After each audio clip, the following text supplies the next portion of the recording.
Section 5.3, Analyzing Graphs of Rational Functions.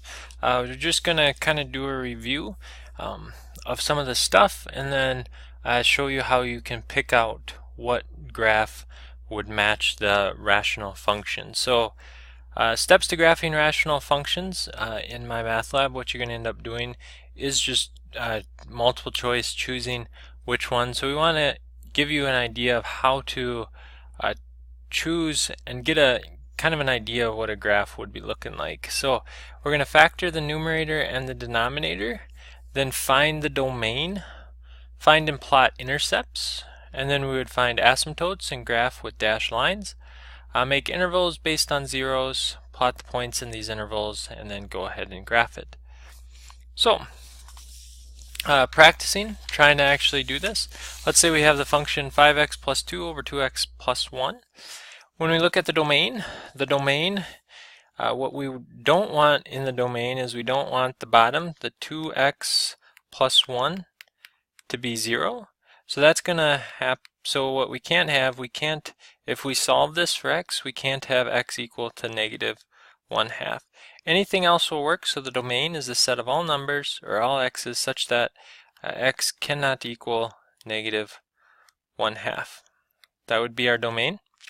Vertical asymptotes are where x can't equal something, so our vertical asymptote is going to be at x equals negative 1/2. To find the vertical asymptote, we would first have to simplify this, and after we simplify it, find what x can't equal. In this case, it can't equal negative 1/2, so that's where our vertical asymptote is, the line x equals negative 1/2. Keep in mind up here that when it's in the set, this is just a point.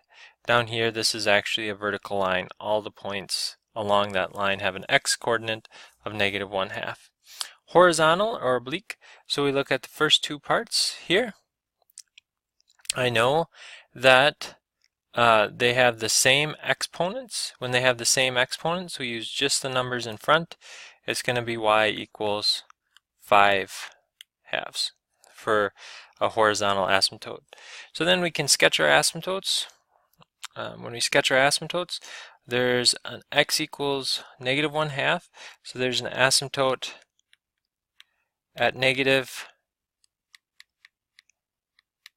x equals negative 1/2.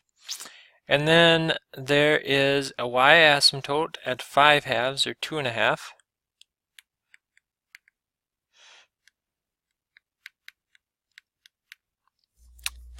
And then if we wanted to know a little bit better what was happening, then we would maybe find our intercepts.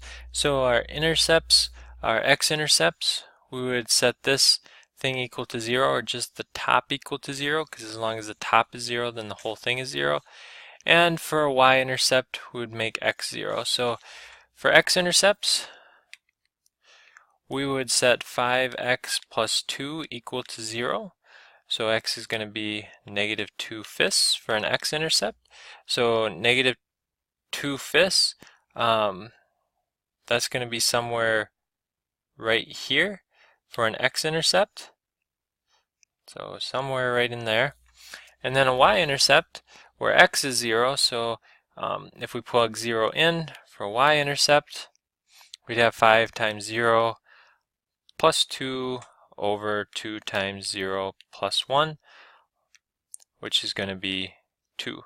So y-intercept 0, it's going to be right in here. If we plotted some more points and started connecting the dots, asymptotes are where it approaches but never actually crosses. So we would approach this line but never cross it, approach this line but never actually cross it. So our graph looks something like that there. Over here, to know what happens with these points, we'd have to plot a few of them.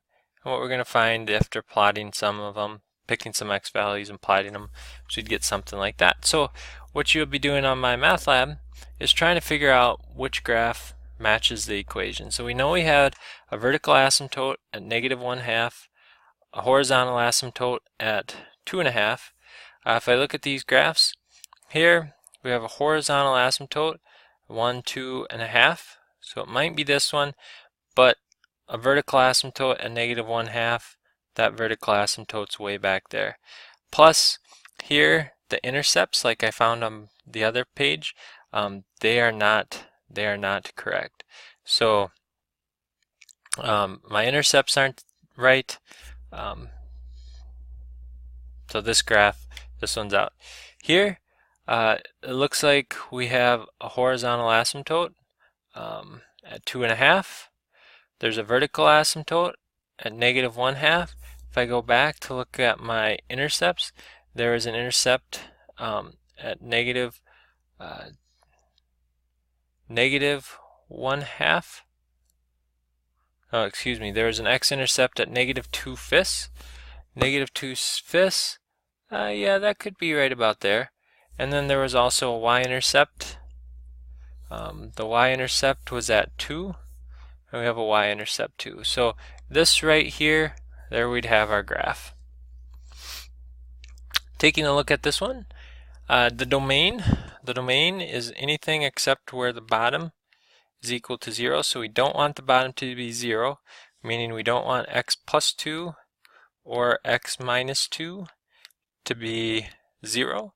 So when we solve for this here, we can get the set of all x's such that x just cannot equal 2 or -2. Anything else will do. Vertical asymptote are those x values that it can't equal. So we have a vertical asymptote at the line x equals 2 and the line x equals -2. Horizontal or oblique, we look at this part right here. The top is 1 bigger with an exponent than the bottom, so we're going to have an oblique asymptote. To find that, we use long division. Just as a review again, to do long division, I take the x squared plus 0x minus 4, because there's no just x term there, and I put that into x cubed plus 0x squared plus 0x's plus 1. I fill in the placeholders that are missing here because those terms are missing. What times x squared would be x to the third? That'd be x. So I'm going to take x times this whole stuff here. When I take x times all this, I'll have x cubed plus 0x squared minus 4x.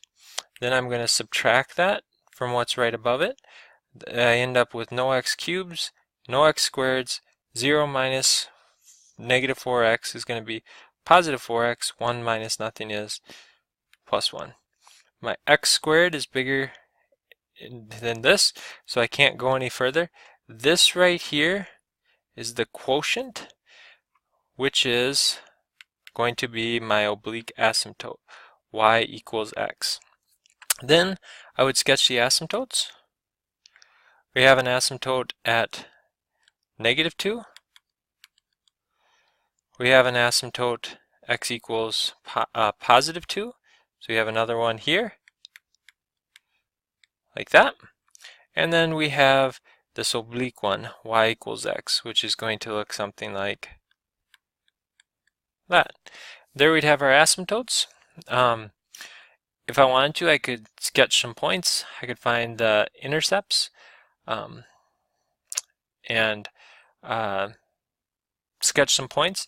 But if I take a look at the graph first to try to figure out which one this is, this one here, it has a vertical asymptote, -2 and positive 2. And then it has that y equals. So that's there. This one, vertical asymptote at -2, positive 2, and the y equals asymptote. So both of these graphs have the same asymptotes, which leads me to suspect I'm going to have to try to figure out a few points to figure out which graph this actually is. So let's take a look here, see if there is an x-intercept. An x-intercept is where the top x cubed plus 1 is going to equal 0, because whatever we put in to get out 0 to be up, neither up nor down. This one, pretty sure I can factor that, x plus 1. So I use the same sign, and then I use the opposite sign, and always positive. I got to remind myself to get the x cubed, I need an x squared here. When I take 1 times x squared, I would get a positive x squared. To make that go away, the x times a minus x is going to make it negative, so that would make that go away, and this would be it factored. So for an x-intercept, the x-intercept, we've got one of them is going to be at -1. X equals -1 is one of the intercepts. So this one, let's see here. This one crosses, if this is -2, then -1 has to be somewhere in there. If this is -2, I think it's probably this one, because that looks like it's a little bit closer. But let's do one more thing. We found a x-intercept. Let's see if we can find the y-intercept. Y-intercept is where it's neither left nor right, so x is going to be 0. If I put 0 into the equation, we'd have it equal to -1/4. Well, a y-intercept, a -1/4, this is 1, 2, 3. So this is closer to -1, and this one, yeah, that's definitely the -1/4. So I found some points. There would be my graph there. Use your clues. Use what you have to try to find the graph. Again, it's going to be matching, so you're not necessarily going to be sketching them per se. You just got to take a look at the information you do have and see if you can match it up.